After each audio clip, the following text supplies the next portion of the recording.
Tom Odell, welcome to Jazz Festival Montreux. How does it feel to be here? It feels great to be here, yeah, really, really wonderful, yeah. Your latest album, Best Day of My Life, dropped end of October last year. Yeah. And you really challenged yourself music-wise. I mean, there's so many things to create music with, so many synths, so many samples, so many sound engineering tools, but you really reduced yourself to piano and voice. Yeah. How satisfying was that for you? Well, at first it was challenging, and then I'd say it was very rewarding.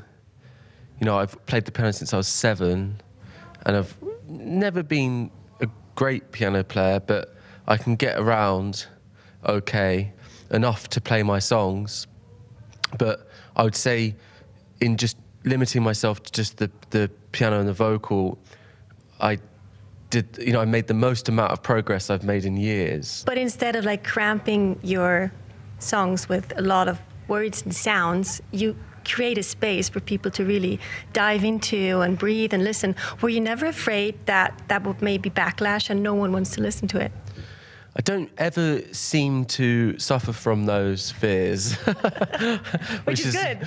Possibly how I've managed to be, still be doing it.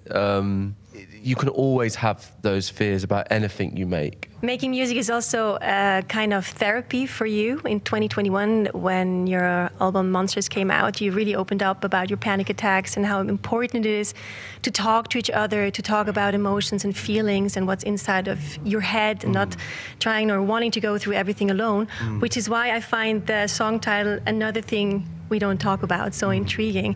How much or what part of that is autobiographic?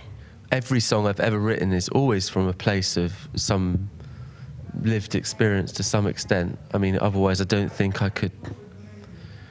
But I think it's interesting because I think sometimes I listen to music and there's too much, or not necessarily too much, but like I sometimes feel like it's just like a diary entry.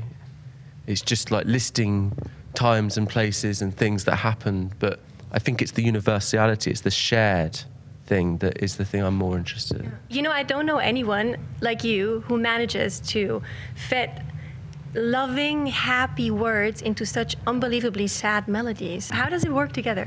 Yeah, I guess that juxtaposition is always fascinating. I mean, particularly with like Best Day of My Life, that's a sort of very abrasive marriage of...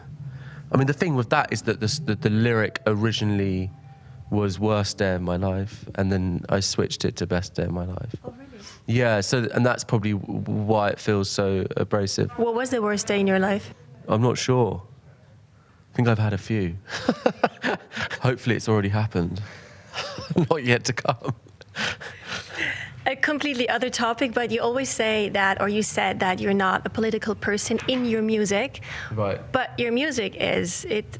The song Another Love, your Über hit from 2012, has developed into kind of a warfare. I mean, the people who are really in distress and fight for something they really love, like the Ukrainians fleeing their country in this horrible war, or also Iranian women who cut their hair in the Freedom Life Women movement.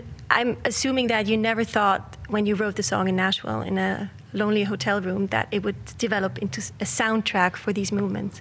How does it make you feel? I mean, it's kind of depressing in a way, but I do feel, I guess, by sort of proxy or in some intellectual way when I think about it, the thought occasionally crosses my mind, and I think, this isn't particularly linked to some of the more heavy moments, but I just saw it being sung in a stadium online, and I think it was before someone else played, and the crowd started singing it, and that's so strange. Like I was just eating my dinner, and that song was, like it kind of doesn't belong to you anymore. Yeah, I'd say, yeah. Which is actually wonderful because it's, like sharing it in a sense that people make it their own. No. To be really honest as well, like trying to remember the person I was when I wrote it as well, because who you were 10 years ago, it's like it can be difficult to sometimes try and relate to that person. Yeah. Thank you so much. Thank you very much. Dankeschön. Oh no, merci. Der Festivalsommer auf Blue Music. Präsentiert von Swisscom.